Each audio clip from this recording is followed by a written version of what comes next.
Welcome back. पिछले class के अंदर हम लोग प्रेजेंट टेंस और पास्ट टेंस के बारे में पढ़ चुके हैं। अब अपन बात करेंगे फ्यूचर टेंस के बारे में। तो सबसे पहले अपन फ्यूचर सिंपल टेंस के बारे में बात कर लेते हैं।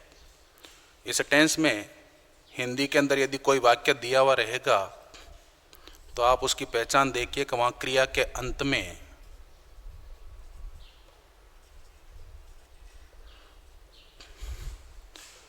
गा, गे या गे दिया हुआ आता है। फॉर एग्जाम्पल,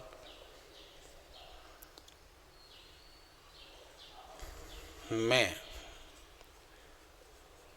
उसकी मदद नहीं करूंगा। इस वाक्य की यदि अपन वर्ब देखें हिंदी के अंदर तो वर्ब कौन सी है? मदद करना। लेकिन करना को हटा करके केवल यहाँ पर गा शब्द लगा दिया। ये अपने को बताता है कि ये वाक्य जो है वह है सिंपल फ्यूचर टेंस का या फिर फ्यूचर सिंपल टेंस का वाक्य है। इस वाक्य का जो पैटर्न होता है उसके अंदर अपन सबसे पहले वाक्य का सब्जेक्ट लिखते हैं।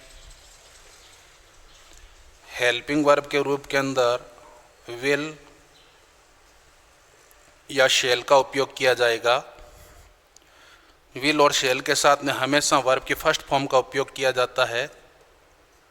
उसके बाद में ऑब्जेक्ट और उसके बाद में अदर वर्ड्स का उपयोग अपन करेंगे। देखिए, यदि वाक्य के अंदर सब्जेक्ट आई और वी दिया हुआ हो तो उसके साथ में अपन शेल का उपयोग करते हैं और मेन वर्ब की फर्स्ट फॉर्म का उपयोग करते हैं।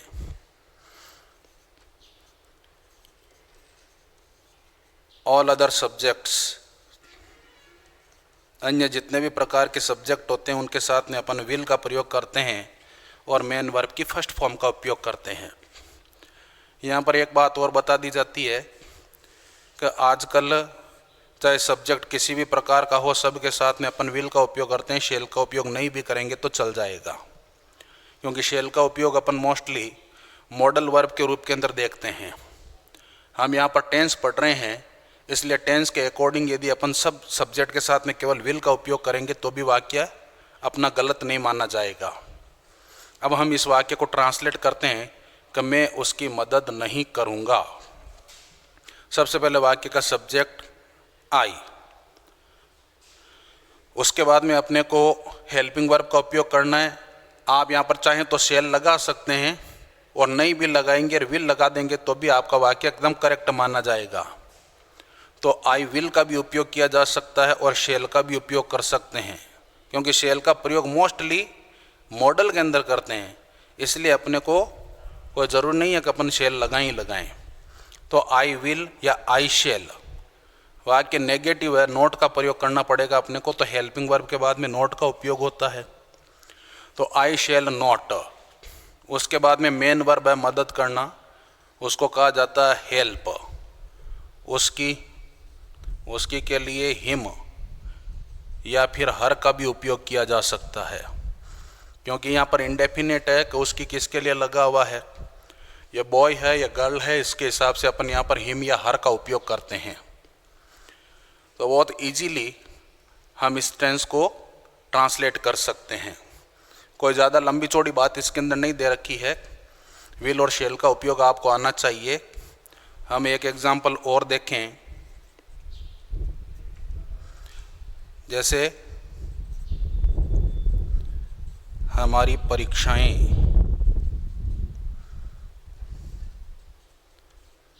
अगले माह शुरू होंगी। तो देखिए, इस वाक्य के अंदर सब्जेक्ट कौन सा है, शुरू क्या होने जा रहा है, वह वाक्य का सब्जेक्ट कहलाएगा। हमारी पजेसिव फॉर्म है, तो इसके लिए अपन लिखेंगे कि अवर एग्जामिनेशंस। हेल्पिंग वर्ब के रूप के अंदर लगा देंगे विल। शुरू होना को कहते हैं स्टार्ट या फिर बिगिन। टाइम रिलेटेड एक वर्ड दे रखा अगले माह, तो उसको अपन लिख देंगे नेक्स्ट मंथ। और इस प्रकार से अपना ये वाक्य ट्रांसलेट हो जाया करता है। अब हम इस टेंस का उपयोग कहाँ कहाँ पर होता है उसको देख लेते हैं।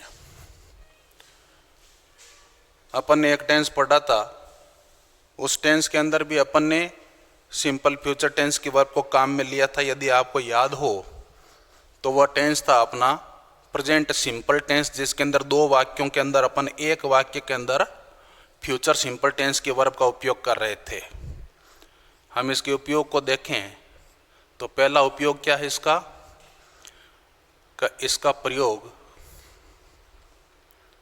इसका उपयोग ऐसे कार्यों का वर्णन करने में होता है जो सहज रूप से भविष्य में होंगे,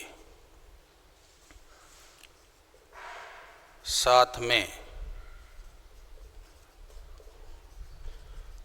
भविष्य से संबंधित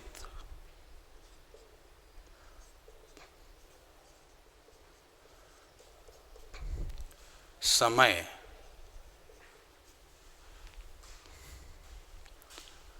जैसे tomorrow, next day, month, year,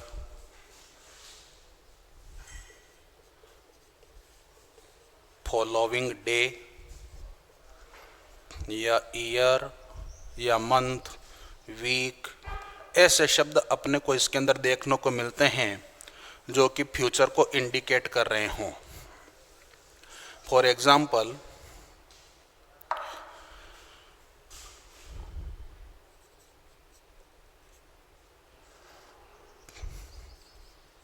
my sister, खाली जगह दे रखा हो, ब्रैकेट के अंदर दे रखा हो celebrate her 10th birthday next week.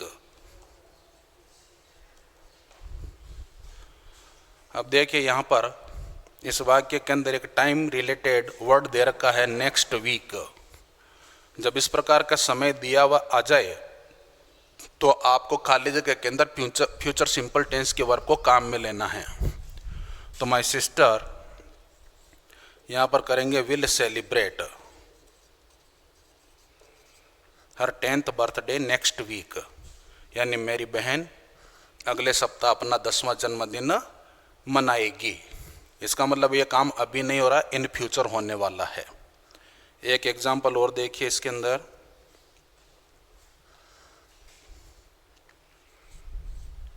We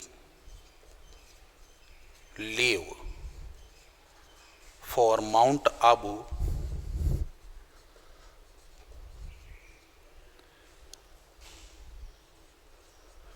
next month.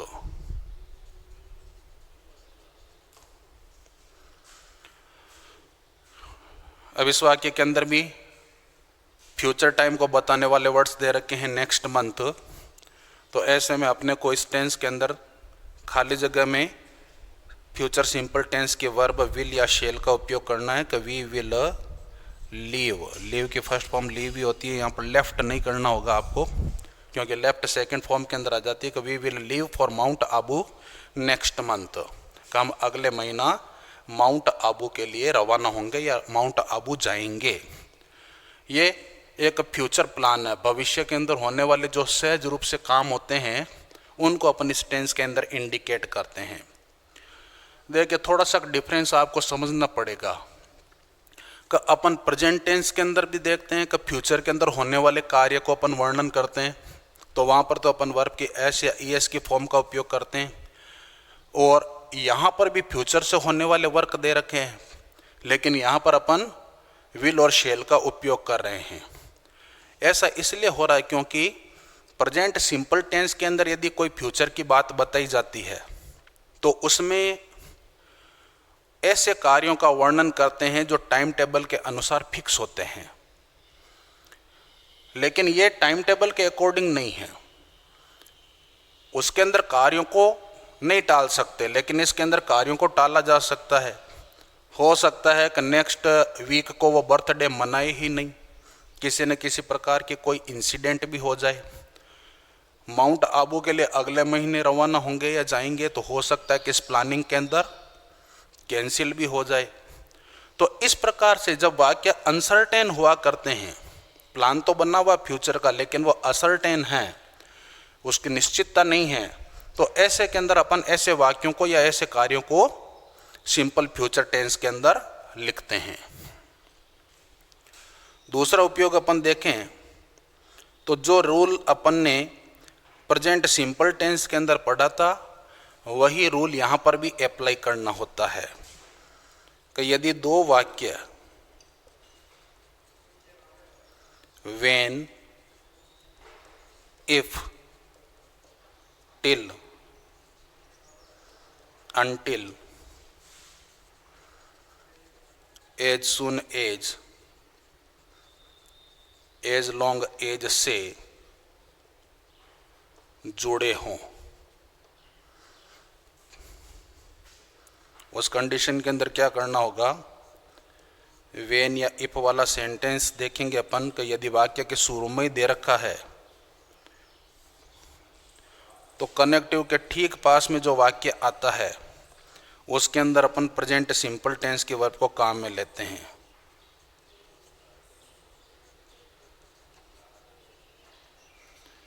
और जो दूसरा वाक्य होता है उसके अंदर अपन फ्यूचर टेंस की वर्ब को काम में लेते हैं। फॉर एग्जाम्पल,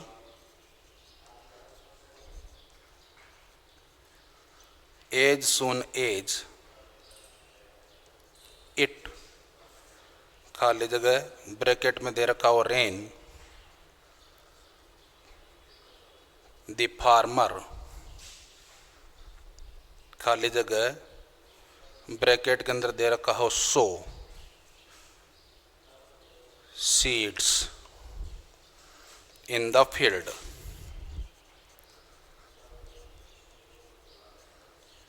सेकंड सेंटेंस अपन एक और ले लेते हैं यहाँ पर, आई, खाली जगह ब्रैकेट के अंदर दे रखा है not go to the party until he, खाली जगह दे रखा है इनवाइट मी। ये दो प्रकार के सेंटेंस अपने सामने हैं। पहला दे रखा है कि एज सून एज इट, खाली जगह rain the rain, the farmer, खाली जगह सो सीड्स इन द फील्ड। दोनों वाक्यों के अंदर देखें, पहले वाक्य के अंदर जो कनेक्टिव दे रखा है वो वाक्य के शुरू में दे रखा है। यदि यहाँ पर वाक्य के शुरू के अंदर ही कनेक्टिव दिया हुआ रहता है तो इसके ठीक पास वाली खाली जगह के अंदर अपन प्रेजेंट सिंपल टेंस की वर्ब को काम में लेंगे। तो प्रेजेंट सिंपल टेंस की वर्ब आपको पता होनी चाहिए कि अपन ने कौन कौन सी वर्ब उसके अंदर देखी थी। तो यहाँ पर देखिए सब्जेक्ट के अकॉर्डिंग अपन वर्ब काम में लेते हैं। यहाँ सब्जेक्ट इट दे रखा है और इट के साथ में हम हमेशा वर्ब की एस या ईएस की फॉर्म को काम में लेते हैं। यानी ही, शी, इट या सिंगुलर नाउन दिया हुआ हो तो वहाँ पर अपन वर्ब की एस या ईएस की फॉर्म को काम में लेंगे। तो as soon as it rains, इसका मतलब होता है कि जैसे ही बारिश होगी, द फार्मर, और फिर खाली जगह दे रखी है तो जो दूसरा वाक्य होता है उसके अंदर अपन फ्यूचर सिंपल टेंस के वर्ब को काम में लेंगे। तो यहाँ पर काम में लेंगे कि the farmer will so seeds in the field, किसान अपने खेतों में बीज बोएगा। इस प्रकार के जो वाक्य होते हैं वो ओपन कंडीशन के कहे जाते हैं, खुली शर्त वाले होते हैं। यानी एक काम करेंगे तो दूसरा काम होगा। यानी जब तक बारिश नहीं होगी तब तक वो बीज नहीं बोएगा, और जैसे ही बारिश हो जाएगी वह अपने खेतों में बीज बोएगा। यानी कंडीशन है कि यदि बारिश होगी तो ये वर्क हो जाएगा। सेकंड सेंटेंस दे रखा है, आई खाली जगह दे रखा, not go to the party until he खाली जगह इनवाइट मी। इस वाक्य के अंदर देखें तो कनेक्टिव का उपयोग वाक्य के बीच में कर रखा है, अंटिल का उपयोग दे रखा है। अंटिल का मतलब होता है जब तक नहीं, ये नेगेटिव सेंस देने वाला वर्ड है। तो इस कनेक्टिव के ठीक पहले जो वाक्य दे रखा होता है उसके अंदर अपन क्या करेंगे, सिंपल फ्यूचर टेंस के वर्ब को काम में लेंगे। कि I will not go to the party, कि मैं पार्टी में नहीं जाऊंगा। कब तक? अंटिल ही के बाद में जो भी वाक्य आएगा उसके अंदर अपन कौन सी वर्ब काम में लेंगे, एस या ई एस की वर्ब। तो सब्जेक्ट ही है तो यहाँ पर अपन वर्ब के रूप के अंदर इनवाइट्स शब्द को काम में लेंगे कि अंटिल ही इनवाइट्स मी। इस टेंस के ये दो ही इम्पोर्टेंट रूल हैं, अपने को पता होने चाहिए कि क्योंकि ये रूल तो अपन ने पहले से ही पढ़ रखा है, ये कोई नया नहीं है। ये रूल जिसके अंदर अपने को पहचान दे रखी है कि फ्यूचर रिलेटेड कोई वर्ड्स दिए हुए रहते हैं तो अपने को पहचानने में आसानी हो जाएगी। क्योंकि फ्यूचर टेंस इस प्रकार का टेंस होगा जिसके अंदर आपको टाइमिंग जरूर दी हुई रहेगी। बिना टाइमिंग के इस प्रकार के सेंटेंस आते भी नहीं है, पूछा भी नहीं जाता है, जो कि कंफ्यूज करते हों। इसलिए अपने को इन दोनों रूल्स के बारे में पता होना चाहिए। ये रूल्स आप पढ़ेंगे तो इसके अंदर तो दो टेंस का उपयोग आपको पता चल जाएगा, क्योंकि यही रूल्स अपन प्रेजेंट सिंपल टेंस के अंदर भी पढ़ रहे हैं। अब अपन बात को आगे बढ़ाते हैं और फ्यूचर का जो अगला टेंस है जिसको अपन फ्यूचर कॉन्टिन्यूअस टेंस कहते हैं उसको पढ़ते हैं।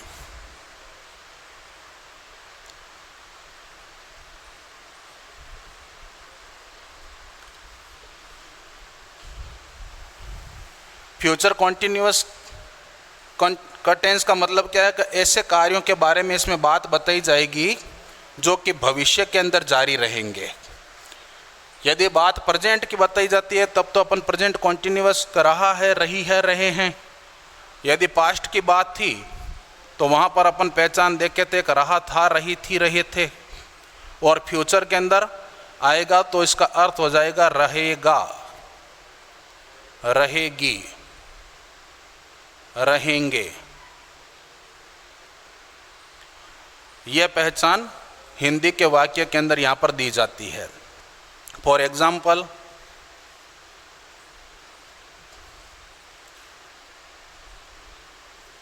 जैसे वह शाम तक पढ़ती रहेगी। पढ़ना क्रिया है लेकिन उसके पीछे रहेगा, रहेगी, रहेंगे जैसे शब्द आएंगे तो वह फ्यूचर कंटिन्यूअस टेंस को इंडिकेट करने वाला रहेगा। इस टेंस के अंदर यदि अपन वर्ब देखें तो सब्जेक्ट के तुरंत बाद में अपने को हेल्पिंग वर्ब के रूप के अंदर विल या शैल का उपयोग करना है। इसके बाद में बी का उपयोग करना है, मेन वर्ब की आईएनजी फॉर्म का उपयोग करना है, ऑब्जेक्ट का उपयोग करना है और अन्य शब्दों का उपयोग अपने को इसके अंदर कर देना होता है। तो देखिए ये जो सेंटेंस दे रखा है, इस सेंटेंस में हम सबसे पहले वाक्य का सब्जेक्ट लिखते हैं, वह तो शी। हेल्पिंग वर्ब के रूप के अंदर अपन लगा देंगे विल। बी, पढ़ना, पढ़ने का मतलब यहाँ पर स्टडी करने से है, रीड करने से नहीं है, तो अपन यहाँ पर स्टडिंग शब्द लगा देंगे। तो सी विल बी स्टडिंग। यहाँ पर तक शब्द दे रखा है, तक को अपन बाई या टिल के साथ में इंडिकेट करते हैं। समय की समाप्ति तक बात बता रखी है तो बाई इवनिंग। ये अपना वाक्य बन जाएगा कि she will be studying by evening या टिल इवनिंग, यानी वह शाम तक पढ़ती रहेगी। हम आगे से टेंस के उपयोग देखते हैं कि इस टेंस का उपयोग कहाँ कहाँ पर किया जाता है।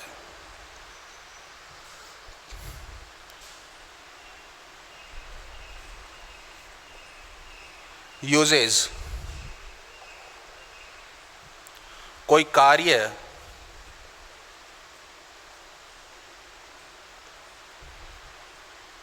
भविष्य के दिए हुए समय तक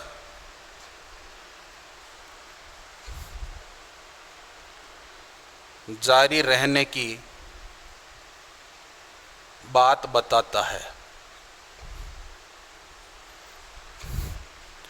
इसके अंदर इस प्रकार के कार्यों का वर्णन किया जाएगा जिसके अंदर फ्यूचर टाइम भी दिया हुआ रहेगा और उस फ्यूचर टाइम तक किसी कार्य के जारी रहने की भी बात बताई जाएगी। For example,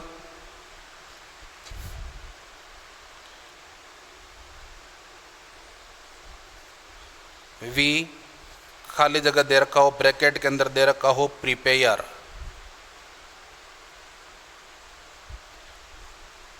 for our exam by next month.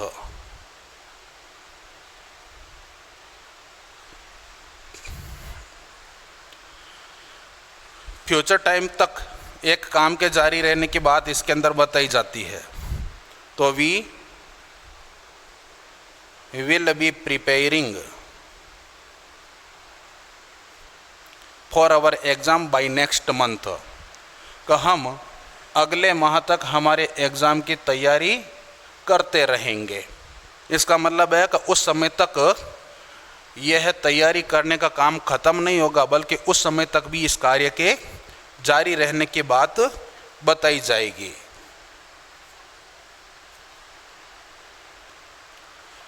एक एग्जाम्पल अपन और देखते हैं इसका।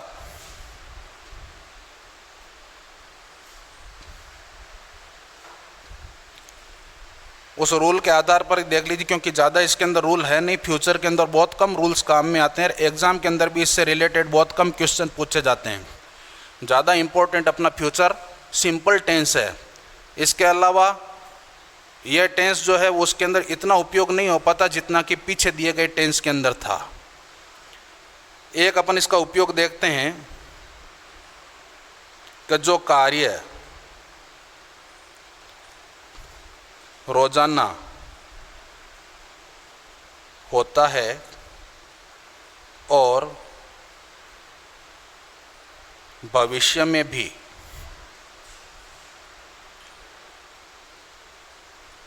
उस कार्य के जारी रहने की बात बताई गई हो। डेली होने वाला वर्क भी है और वह फ्यूचर के अंदर भी जारी रहेगा, तो ऐसे वर्क को अपन फ्यूचर कॉन्टिन्यूअस टेंस के अंदर एक्सप्रेस करेंगे। For example,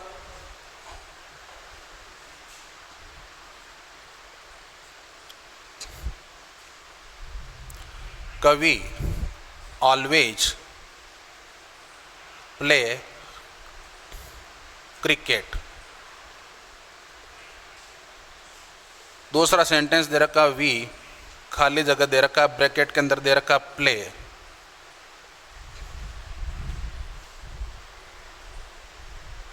tomorrow evening. कवि ऑलवेज प्ले क्रिकेट, का हम रोजाना क्रिकेट खेलते हैं। वी खाली जगह दे रखा प्ले टुमारो इवनिंग, और कल शाम को भी हम लोग खेलते रहेंगे। यानी रोजाना होने वाले कार्य आने वाले समय के अंदर भी जारी रहेगा, तो उसके अंदर अपन इसी टेंस का उपयोग करते हैं। तो यहाँ पर लिखेंगे कि वी विल बी प्लेइंग।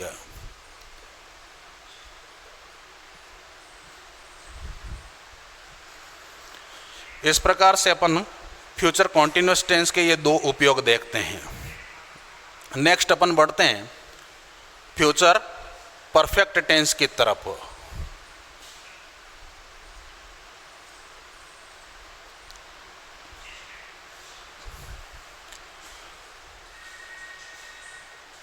जिस तरह से अपन ने प्रेजेंट परफेक्ट टेंस और पास्ट परफेक्ट टेंस देखा, ठीक उसी तरह से ये फ्यूचर परफेक्ट टेंस की बात बताएगा। उसके अंदर क्या था कि समय के साथ में किसी न किसी कार्य के ख़त्म होने की बात बताई जाती थी।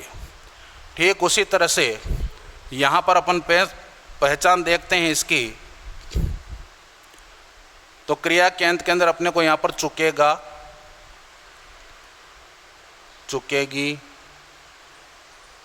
चुकेंगे, लिएगा, लिएगी, लेंगे, यह पहचान अपने को देखने को मिलती है। हिंदी का एक वाक्य अपन यहाँ पर देखते हैं, जैसे मैं,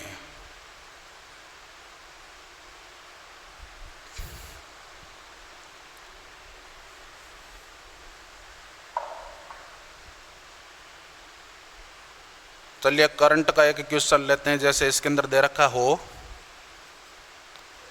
कि डॉक्टर इस साल के अंत तक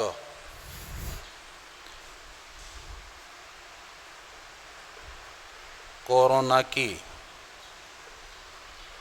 वैक्सीन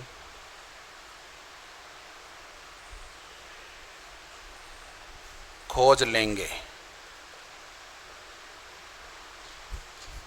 इसका मतलब है कि अभी तक ये वर्क पूरा नहीं हुआ है, लेकिन इन फ्यूचर टाइम के अंदर ये काम पूरा होने की बात बताएगा।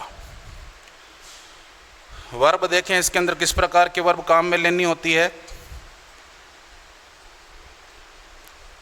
सब्जेक्ट हेल्पिंग वर्ब के रूप के अंदर विल या शेल, इसके साथ में हमेशा हैव का उपयोग किया जाता है, हेज का उपयोग कहीं पर भी नहीं होगा। मेन वर्ब के थर्ड फॉर्म का उपयोग करेंगे, ऑब्जेक्ट काम में लेंगे और अदर वर्ड्स जो भी हैं उनको अपन काम में ले लेंगे। अब अपना यह सेंटेंस दिखने में थोड़ा बड़ा भी और हार्ड भी है, लेकिन उतना हार्ड नहीं है। यदि आपको मीनिंग्स वगैरह आते हैं तो अच्छे तरीके से आप इसको ट्रांसलेट कर सकते हैं। सबसे पहले वाक्य का सब्जेक्ट देखते हैं कि इस वाक्य के अंदर कार्य को करने वाला व्यक्ति कौन होगा, तो डॉक्टर्स होंगे। तो यहाँ पर अपन लिखेंगे कि द डॉक्टर्स। इसके बाद में हेल्पिंग वर्ब का उपयोग करना है तो will have.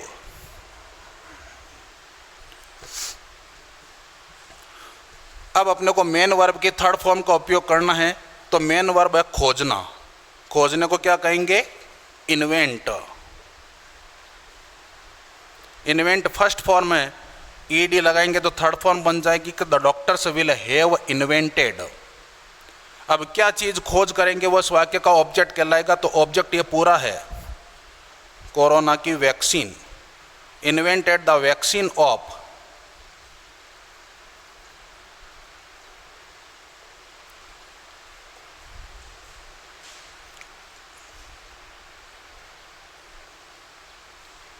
The doctors will have invented the vaccine of corona. और उसके बाद में लास्ट टाइम रिलेटेड अपने को बात बता रखी है, इस साल के अंत तक। तो तक के लिए मैंने एक शब्द बताया था, बाई या टिल। तो अपन टिल या बाई शब्द का उपयोग यहाँ पर कर सकते हैं। By the end of this year, का इस साल के अंत तक वो कोरोना वैक्सीन की खोज कर चुकेंगे।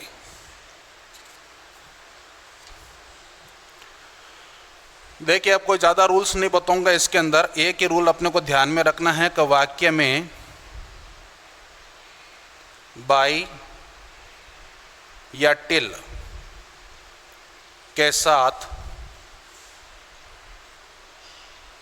समय दिया गया हो और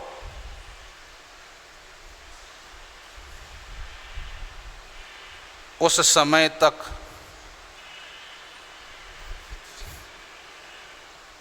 कार्य के समाप्त होने की बात बताई गई हो, तो अपन ने देखा कि बाई और टिल के साथ में यहाँ पर टाइमिंग दे रखा और इस टाइम तक काम के ख़त्म होने की भी बात इसके अंदर बताई जाती है। फॉर एग्जाम्पल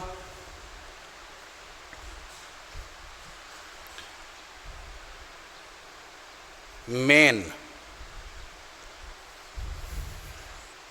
खाली जगह दे रखा है, फिर दे रखा build houses on the moon by 2050। In future ये काम खत्म हो जाएगा। भविष्य के अंदर खत्म होने वाले कार्य को अपन इस टेंस के अंदर बताते हैं कि मेन खाली जगह दे रखा build houses on the moon by 2050 का आदमी साल 2050 तक चांद पर घर बना चुकेगा। अभी बना या नहीं है, फ्यूचर के अंदर जो भी वर्क होंगे उसको अपन इस टेंस के अंदर एक्सप्रेस करेंगे। तो अपन इसको क्या लिखेंगे कि मेन विल हैव, बिल्ड की थर्ड फॉर्म होती है built, man will have built houses on the moon by 2050। आप इस प्रकार से कई प्रकार के सेंटेंस की कल्पना कर सकते हैं जो अभी तो नहीं है लेकिन इन फ्यूचर हो सकते हैं। उनको अपन हमेशा फ्यूचर परफेक्ट टेंस के अंदर काम में लेंगे। तो यहाँ पर अपन ने फ्यूचर के 3 रूप देखे थे।